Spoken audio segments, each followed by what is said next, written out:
আগামী 21শে জানুয়ারি কলকাতা রাজপথে আসা হচ্ছে তো নাকি? কারা কারা আসছেন?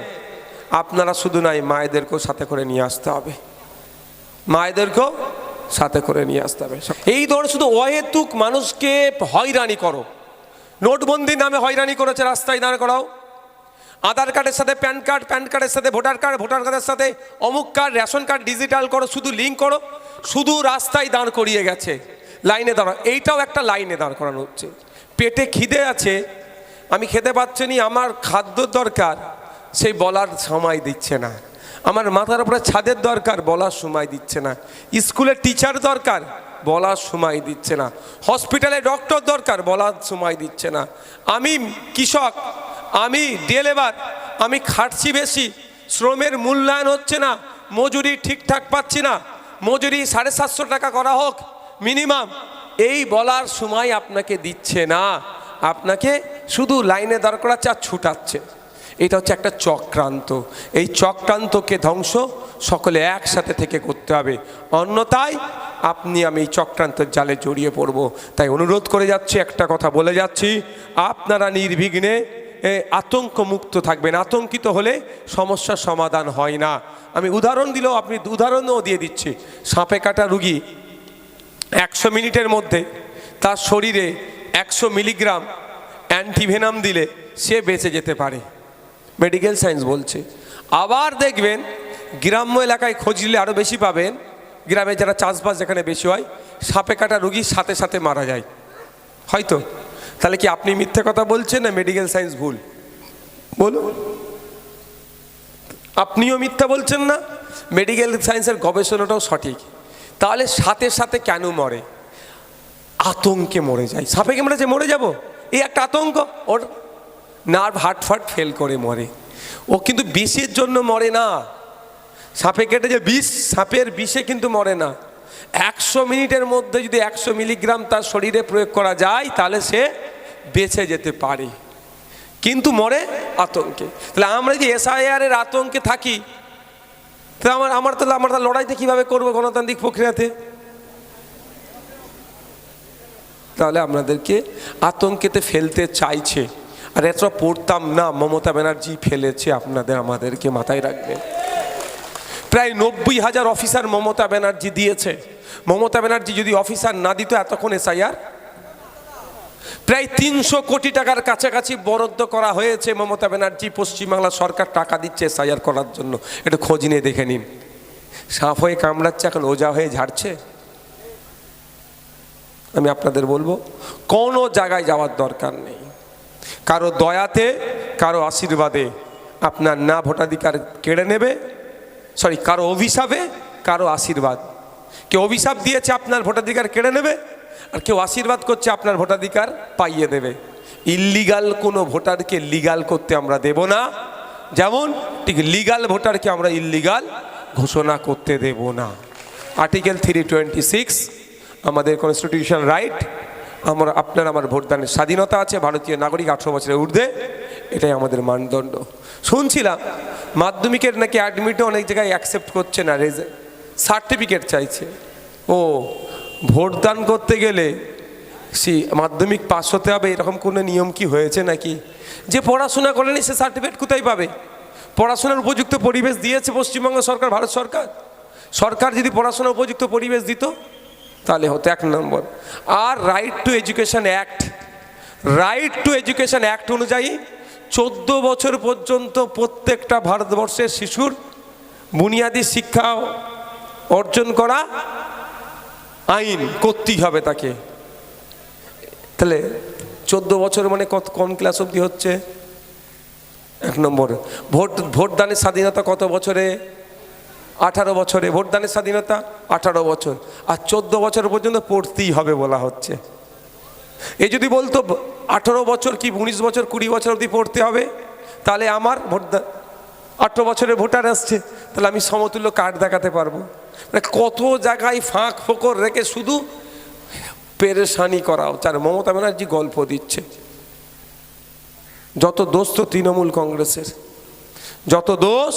এই যে পেরেশানি হচ্ছে, এই পেরেশানি করার মূল হোতা হচ্ছে বিজেপি, আর বিজেপিকে এই হয়রানি করার প্ল্যাটফর্ম পশ্চিমবাংলায় তৃণমূল দিচ্ছে। এটুকু মাথায় রাখবেন। এখন এরা সাঁপ হয়ে কামড়ে ও যা হয়ে ঝাড়ার চেষ্টা করছে। সতর্ক সজাগ থাকবেন। আমি আবারও বলছি, এখন তো যেতে স্টে আসেনি, সুতরাং আমি আপনাদের বলবো, যারা হেয়ারিংয়ে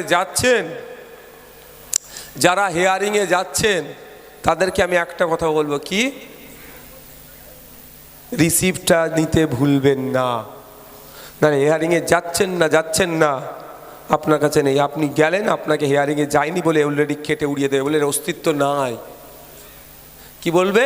এর অস্তিত্ব নাই, এই বাংলাদেশি অমুক জায়গার মানুষ ওই জন্য ভয়ে আসেনি, তাহলে কী বিপদ হয়ে যাবে। আর আমরা আইনি লড়াইয়ের জন্য প্রস্তুত, অলরেডি আমার করা আছে মামলা, আর বিষয়টাকে নিয়ে করার জন্য আমি প্রস্তুতি নিচ্ছি। আপনারা সজাগ সতর্ক থাকবেন। আমি ধরছি 10,000, তাহলে 4টে করলে কি হতো?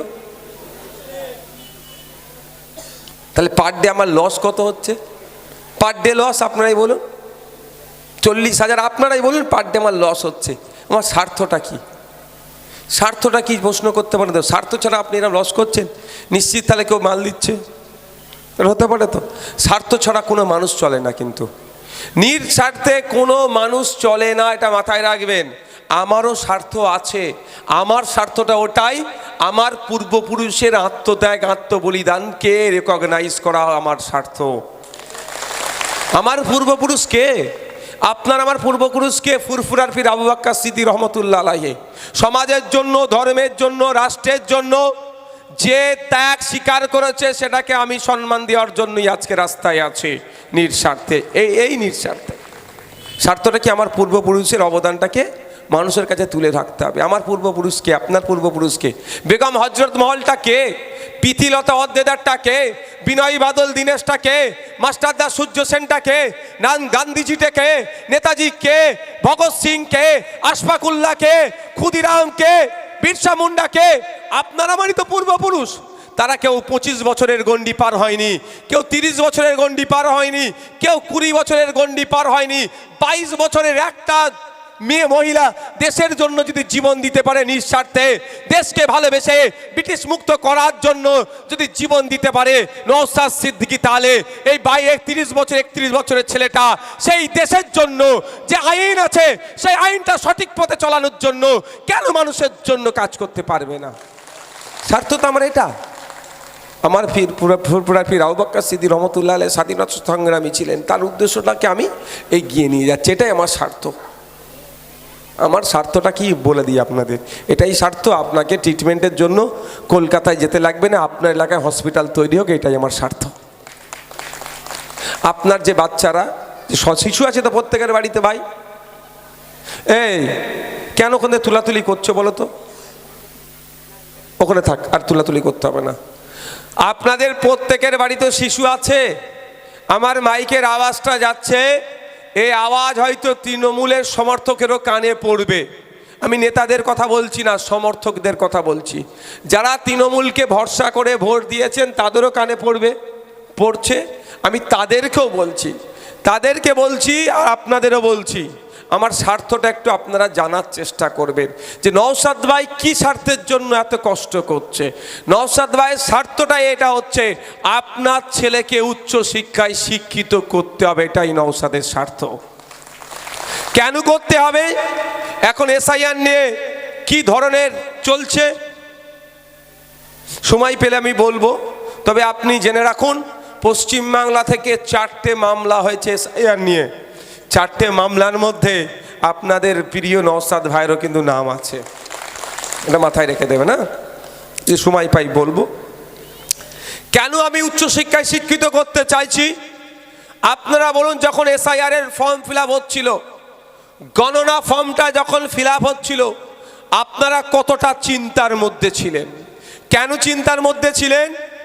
দুটো দিক, এক 2002 ভোটার লিস্টের বাপের নাম, মায়ের নাম, দাদুর নাম, দাদির নাম কিভাবে খুঁজে পাবো? দ্বিতীয়ত ফর্মটা নির্ভুল ফিল আপ করতে হবে, তাই তো ভাই? তার জন্য আমি এর কাছে যাওয়া, তার কাছে যাওয়া, কেউ 30 টাকা, কেউ 50 টাকা নিয়েও ফর্মটা ফিল আপ করেছে, এই ধরনের ঘটনা আছে। কিন্তু আপনি ফর্মটা ফিল আপের জন্য এর কাছে গেছেন, তার কাছে গেছেন, কত ব্যতিব্যস্ত হয়েছেন। আজকে বলুন, আপনি যদি আপনার ছেলেটাকে উচ্চশিক্ষায় শিক্ষিত করতেন, তাহলে আপনাকে কারো বাড়িতে যেতে হতো না, আপনার বাড়িতে অন্য লোক ফর্মটা ফিল আপ করতে আসতো। এই জন্যই আমি আপনার ছেলেটাকে শিক্ষিত করতে চাইছি, এটাই আমার স্বার্থ। আপনার ছেলেকে শিক্ষিত করলেই আমার ছেলেও সুরক্ষিত থাকবে। আমি আমাকে দিয়ে উদাহরণ দিচ্ছি, আমার ছেলেকে ডক্টর বানিয়েছি, আপনার ছেলেটা প্রপার এডুকেশন পায়নি, সমাজের সাথে কম্পিটিশনে যেতে পারছে না। আমার ছেলেটা যখন ডক্টরি করে বাড়িতে ফিরবে, আমার ছেলের গলায় ছুরিটা কিন্তু ধরবে, যা আছে দে। তাই তাহলে আমার ছেলেকে ডক্টরি করে আমার ছেলেকে যদি আমি নিরাপদে রাখতে চাই, আপনার ছেলেকে অন্তত ডক্টর না তৈরি করতে পারলো, ইঞ্জিনিয়ার তৈরি করার রাস্তাটা আমাকে দেখাতে হবে। আমার স্বার্থটা এখানে। আপনারা হেভি অংশের মানুষ ফুরফুরাশরি পীর সাহেবদেরকে মানেন, দাদা হুজুর পীর রহমাতুল্লাহ আলাইহির আদর্শতে আপনারা আদর্শিত, আহলে সুন্নাত ওয়াল জামাতের মতদর্শের মানুষ বা বিভিন্ন ধর্মের বর্ণের মানুষ আছেন। তাহলে আপনার আমার পীর মোর্শেদের একটা উদ্দেশ্য ছিল, কেন সমাজকে এগিয়ে নিয়ে যাওয়ার জন্য তো স্কুল শিক্ষা প্রতিষ্ঠান কেন তৈরি করেছিল। তো আমার উদ্দেশ্য হচ্ছে এখানে, আমরা কেন রাজনীতিতে আসলাম, এনজিও করে আপনার স্কুলের টিচারটাকে আমি ভর্তি করতে পারবো, ফাঁকা জায়গা ভর্তি করতে পারবো না। এনজিও করে এই যে দিকে দিকে পিজি হসপিটাল তৈরি করার স্বপ্ন দেখছি, এটা সম্ভব হয়ে উঠবে না, প্রচুর দিন টাইম লাগবে, ও আমাদের দ্বারা এভাবে হয় না। তাহলে আমাকে কি করতে হবে? শুধু এনজয় করলে হবে না, তার জন্য চাই সরকারি ক্ষমতা, রাজ ক্ষমতা। আমি আপনাদের উদাহরণ দিচ্ছি, বুঝতে পারবেন। 2024-25 অর্থবর্ষ পর্যন্ত পশ্চিমবঙ্গ বিধানসভার মধ্যে সরকারের দেওয়া তথ্য অনুযায়ী 11,000 কোটি টাকার ওপরে স্বাস্থ্যসাথী কার্ডের জন্য খরচ হয়েছে। ইটস মিন যে আপনারা স্বাস্থ্যসাথী কার্ডের 11,000 কোটি টাকার পরিষেবা নিয়েছেন, সরকার সেটাকে পে করেছে। আপনাদের মনে হয় এই 11,000 কোটি টাকা সত্যিকারের অর্থে আপনারা স্বাস্থ্য পরিষেবা পেয়েছেন? এ ঘাট ও ঘাট করতে করতে কোন ঘাটে গেছে বুঝতে পেরেছেন? 25-75 কাটমানি এর মধ্যে ঢুকেছে। এবার আপনাদের বলছি, যা স্বাস্থ্য পরিষেবা নিয়েছেন, হয়তো কিছু মানুষ সুস্থ হয়েছে, আউটকামটা কতটা পাচ্ছেন? আর 11,000 কোটি টাকা তো ইনভেস্ট হয়ে গেল, ওর থেকে 1 টাকাও আউটকাম আর নতুন করে পাবেন? আপনারা এখান থেকে কাছেই কল্যাণী, কাছাকাছি তো, কল্যাণী এমস তৈরি করতে ক টাকা খরচ জানেন? তখন মানে 750 না 800 কোটি টাকার প্রজেক্ট ছিল, এখন ধরছি আমি 1,000 কোটি টাকার প্রজেক্ট। তাহলে ওই 11,000 কোটি টাকার দিয়ে যদি 11টা এমস তৈরি করতো, 11টা জেলার মানুষ যুগ যুগ ধরে স্বাস্থ্য পরিষেবা পেত। আমি এমনি বলে দিচ্ছি না যে আমি তৈরি করে দেবো 5 বছরে 5টা, মাত্র 5,000 কোটি টাকা খরচ হবে 5 বছরে, মাত্র 5,000 কোটি টাকা খরচ হবে 5টা পিজি তৈরি করতে, আরজি কর, চিত্তরঞ্জন তৈরি করতে। আমি আপনাদের কেন বলছি এগুলো সম্ভব। এই বছরে 2025-26 অর্থবর্ষে পশ্চিমবাংলায় 10.5 কোটি মানুষের স্বাস্থ্য পরিষেবা সঠিকভাবে প্রদান করার জন্য 25,000 কোটি টাকার বাজেট। কিন্তু দুর্ভাগ্য, আপনারা এই মাগার আগে মাস্টার সাহেব বলে গেলেন কি কার্তিক, কোন জায়গার ওটা, কার্তিকপুরের 15 বিঘা জায়গার ওপরে হসপিটাল আছে, সেখানে মানুষের পরিষেবার উপযুক্ত নয়। কিন্তু আপনাকে পরিষেবা দেওয়ার জন্য 25,000 কোটি টাকা বরাদ্দ হয়েছে। ভাবতে পেরেছেন? 25,000 কোটি টাকা যদি 10 টাকার নোট করে দেগঙ্গা বিধানসভার মানুষকে গুনতে দেওয়া হয়, কত বছর লাগবে বুঝতে পারছেন? মেশিন ছাড়া, বলে মেশিন দেবো না, হাতে গোন, কত বছর লাগবে বুঝতে পেরেছেন? সেই 25,000 কোটি টাকা বরাদ্দ হলেও আপনি সরকারি স্বাস্থ্যকেন্দ্রে গিয়ে আপনার এক্সরেটা আপনি করতে পারছেন না, ডক্টর ঠিকঠাক পাচ্ছেন না, ঔষধ ঠিকঠাক পাচ্ছেন না, ফলে আপনি বেসরকারি হসপিটালে গিয়ে চিকিৎসা পরিষেবা নিতে হচ্ছে। টোটালটাই একটা ধোঁয়াশার মধ্যে আছে। ওই 25,000 কোটি টাকা থেকে যদি আমি 1,000 কোটি টাকা বার করি, তাহলে একটা বছরে একটা করে পিজি তৈরি হচ্ছে। তাহলে সম্ভব তো ভাই? আমি যে কথা বললাম সেটা আমি যুক্তি তর্কে বুঝাতে পেরেছি? না হলে কি বলবে তৃণমূলের ভাইরা, এই নওশাদ ভাই ভুল বলে চলে গেল। আমি আপনার দেগঙ্গার কথা বলছি, ওই যে 15 বিঘা জমিটা কম নয় ভাই, 15 বিঘা জমিটা কম নয়। ওই 15 বিঘা জমির ওপরেই কিন্তু পিজির মতো বড় স্টার হসপিটাল তৈরি করা যায়। তা না পারলেও অন্তত সুপার স্পেশালিটি হসপিটাল তৈরি করা যায়। তবে পশ্চিমবাংলায় সরকার চলছে, এটা একটা সার্কাস চলছে। কেন তারা আমি প্রমাণ একাধিক দিতে পারবো। সময় আমি আর বক্তব্য দীর্ঘায়িত করব না, মাইক অনেক দূরে আছে, আজানেরও সময় হয়ে যায়। 40 হলে আমাকে বলবে। 45 আজান তো নাকি? 40 আজান। তাহলে কয়েকটা কথা বলে আমি শেষ করে দেবো। তার আগে SIR নিয়ে মনে করবে, হেয়ারিংয়ের রিসিপ্টটা নিতে হবে, এটা বলবো, এই বিষয়টা মনে করে দেবে। কি বলছিলাম? এই সার্কাস চলছে কেন সব ভুলে যাচ্ছি মাঝে মধ্যে, এত চাপ হয়ে যাচ্ছে না মাথায়। আবার চলে যাচ্ছে। সার্কাস চলছে কেন? মেডিকেল কলেজ থেকে রেফার করা যায় না। Medical college means highest medical institution. আপনার বুথ লেভেলে একটা হয় না স্বাস্থ্যকেন্দ্র, এটা সব থেকে ছোট স্বাস্থ্যকেন্দ্র, আর সব থেকে বড় স্বাস্থ্যকেন্দ্রের নাম কি? Medical college. ওখানে রিসার্চ হয়, ওর ওপরে আর হয় না।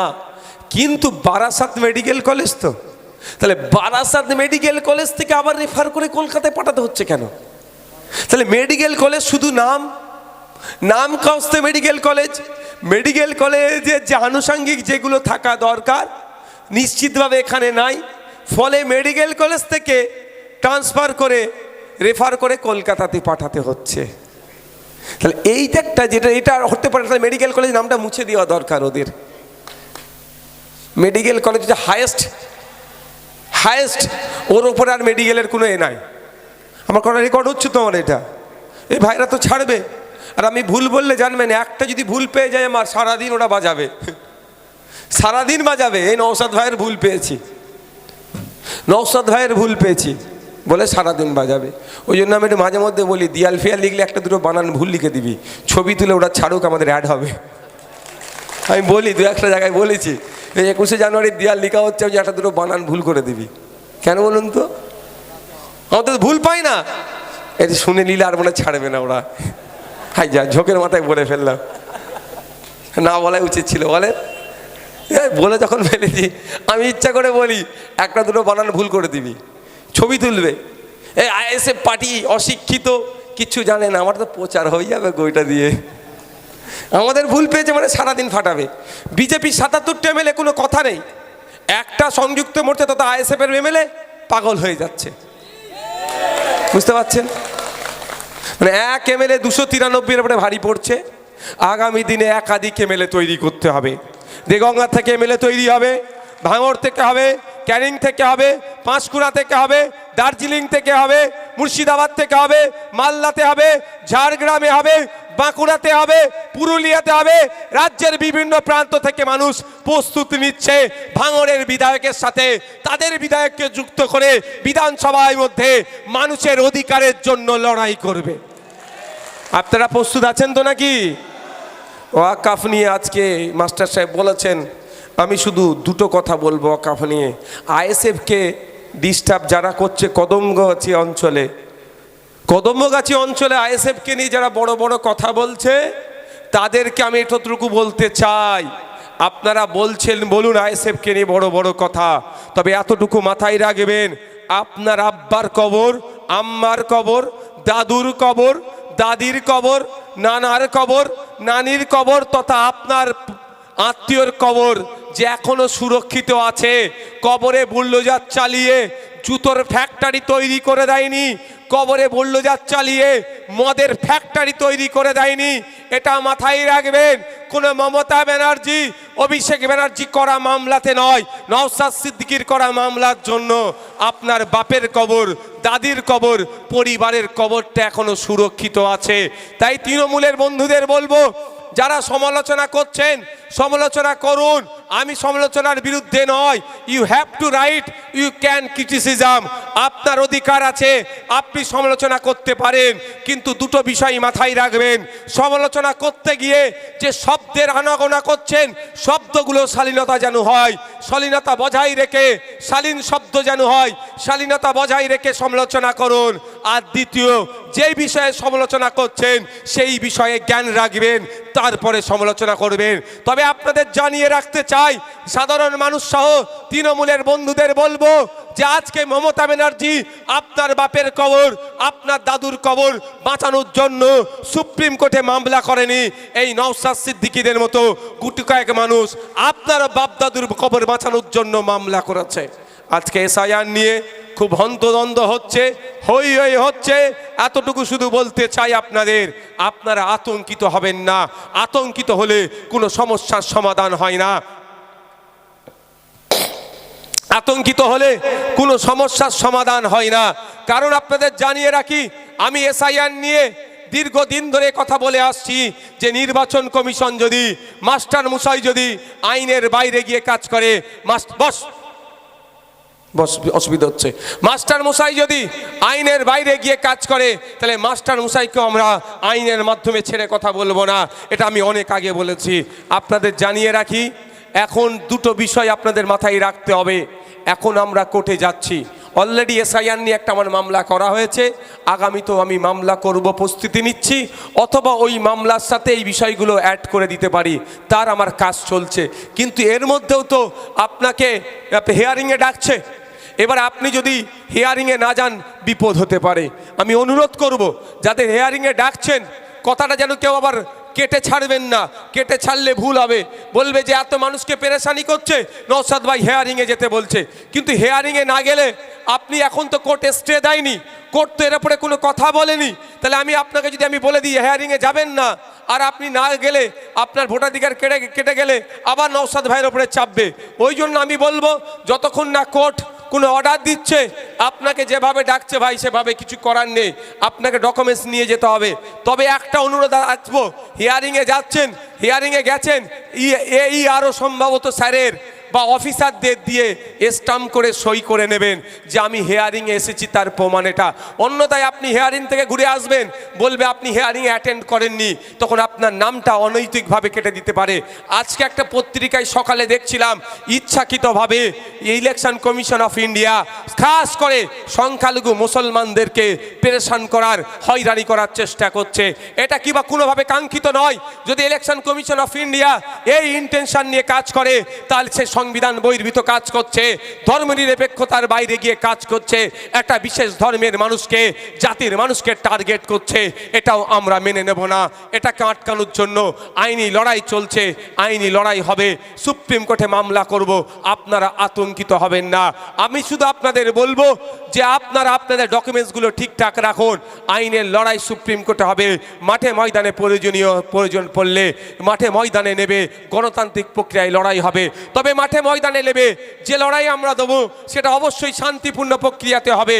অন্যথায় আপনার আমার নামে ভুল তথ্য স্টাম্প দেখে দিতে পারে। তাই কারো ফাঁদে পড়ে কোনো আন্দোলন করতে গেলে হিংসার রূপ আমরা নেব না, শান্তিপূর্ণ আন্দোলন করব।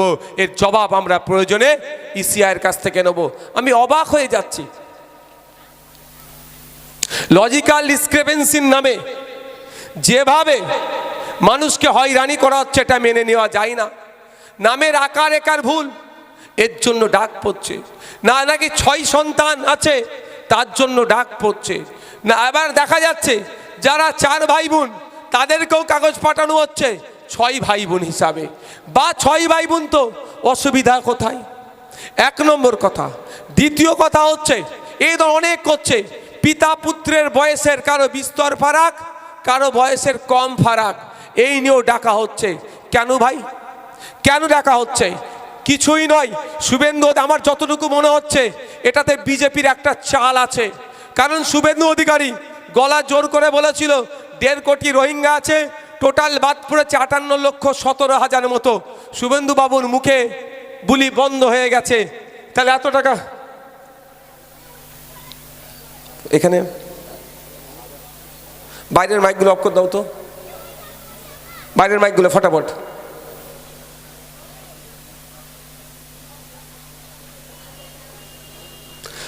শুভেন্দু বাবু বলেছিল 1.5 কোটি রোহিঙ্গা আছে, পেয়েছে খুঁজে? সারা ভারতবর্ষে 40,000-এর একটু বেশি রোহিঙ্গা আছে ভাই। আর আমার এই বক্তব্য ভাই কেটে কুটে কেউ আর্ধেক আগে পিছনে কেটে ছাড়বে না, কিন্তু বলে দিলাম ফিতনা লাগাবে না, ফিতনা লাগাবে না। আমি ফিতনা পছন্দ করি না। গতকালকে মিডিয়া আমাকে ধরে কি বলছে, ওই একটা নেতার নাম বলছে উনি বলেছেন আপনি যেখানে দাঁড়াবেন সেখানে হারাবো। ওই কথা কি বলেছে? উনি ভাঙড়ের কথা বলেছে, কিন্তু আমাকে উত্তেজিত করার জন্য কি বলছে, তা আমি একটা রিয়াকশন দেবো। তবে কাল এই ভিডিও অনেক হয়েছে, কোনো মিডিয়া আমাকে এক্স্যাক্ট কোশ্চেন করেনি, আমি এক্স্যাক্ট উত্তর দিইনি। আমাকে এক্স্যাক্ট কোশ্চেন করবো, আমি এক্স্যাক্ট উত্তর দেবো। তো আপনাদেরকে একটু বলে যাই, অনেক ভিডিও কি আছে না বলছে কোথা দিয়ে উঠেছি কোথা দিয়ে নেমেছি, আমার একটাই উত্তর, ভিডিওটা পাবলিশ করুক, তারপরে নওশাদ সিদ্দিকী মুখ খুলবে। বুঝতে পারছেন কি বলছি? বুঝতে পারলেন না? আমি কোথা দিয়ে উঠেছি কোথা দিয়ে নেমেছি কি হয়েছে, তো ভিডিওটা পাবলিক করে দিক, তারপরে নওশাদ সিদ্দিকী কথা বলবে। ফালতু কথা বলার সময় আমার নাই ভাই। এসআইআর নিয়ে মানুষ বিভ্রান্ত, আর আমি এখন। আর দ্বিতীয় কথা, দিনের আলোর মতো পরিষ্কার, আমি জিআইয়ের কনক্লেভে গিয়েছিলাম, ওখানে বিজেপির নেতা ছিল, কংগ্রেসের নেতা ছিল, এসডিপিআর ছিল, ডাব্লিউপিআর ছিল, আইএসএফের নেতা ছিল। ওটা দিনের আলো সবাই দেখেছে। ও গল্প শুনিয়ে লাভ হবে না, মানুষ ভালো করে জানে। যদি তারপরেও কিছু তো ভিডিও থেকে থাকে পাবলিক করে দিক। ভিডিও আছে বলছো তো, কি গো, পাবলিক করুক, তারপরে কোশ্চেন হবে। দেখ ওই প্রসঙ্গে যাচ্ছি না। শুভেন্দু বাবু যে কথা বলেছে বাস্তবের সাথে মিল নেই, সেই জন্য আছে যারা ম্যাপিং হয়ে গেছে, অলরেডি ম্যাপিং হয়ে গেছে, তাদেরকে আবার টাকার মানে কি? 2002-এর ভোটার লিস্টে নাম, এসআইআর লিস্টে নাম আছে, তাদেরকেও ডাকছে, মানেটা কি? মানেটা নির্বাচন কমিশন বিজেপির কথা শুনে, নির্বাচন কমিশন বিজেপির কথা শুনে ইচ্ছাকৃতভাবে মানুষকে পেরেশান হয়রানি করার চেষ্টা করছে। এই হয়রানি বন্ধের জন্য আমাদেরকে প্রয়োজনে মাঠে ময়দানে নেমে লড়াই করতে হবে, গণতান্ত্রিক প্রক্রিয়ায়, আর আইনি লড়াই হবে। এই হয়রানি বন্ধের জন্য আগামী 21শে জানুয়ারি কলকাতা শহীদ মিনারে আমরা ডাক দিয়েছি। যে কটা বিষয়, তার মধ্যে একটা হচ্ছে এসআইআরের নামে নাগরিকদের মধ্যে আতঙ্ক, হয়রানি বন্ধ করতে হবে। তাই কলকাতার শহীদ মিনারে আমরা সকাল 11টার মধ্যে পৌঁছে গিয়ে ওখান থেকে নির্বাচন কমিশনকে বার্তা দেব যে এই মাঠ শপথ নিচ্ছে, আগামী দিনে যদি এই লজিক্যাল ডিসক্রিপেন্সির নামে যদি মানুষকে হয়রানি করা হয়, আমরা কিন্তু আগামী দিনে নির্বাচন কমিশন অফিস গণতান্ত্রিক প্রক্রিয়ায় ঘেরাও করব। আপনারা সেখানে উপস্থিত হবেন তো নাকি ভাই? উপস্থিত হবেন তো নাকি? এই আপনাদের বলছি, যার 2002-এর ভোটার এসআইআর লিস্টে নাম আছে তারও ডাক পড়েছে, যার পিতা পুত্রের নাকি 15 বছরের ডিফারেন্স তারও ডাক পড়েছে, যার পিতা পুত্রের 50 বছরের ডিফারেন্স তারও ডাক পড়েছে। আমি লজিক্যালি কয়েকটা কথা বলবো এই বিষয়ে। একটা দেখবেন যাদের 15 বছরের ডিফারেন্স, আমাদের অমর্ত্য সেন স্যার, আরে নোবেল জয়ী পৃথিবী খ্যাত একজন ব্যক্তি, তারও ডাক পড়েছে। সম্ভবত তার পিতা পুত্রের বয়স কম। উনার বয়সটা কত বলুন তো? তাহলে উনার পিতার বয়সটা কত? একটু যারা বয়স্ক লোকের আছে দেখুন, একটা সময় গ্রামের দিকে বিভিন্ন জায়গাতে বাল্য বিবাহটা প্রচলন ছিল, অল্প বয়সে বিয়ের প্রচলনটা ছিল। সেই অল্প বয়সে বিয়ে হলে স্বাভাবিকভাবে সন্তানটারও আর পিতার সাথে বয়সের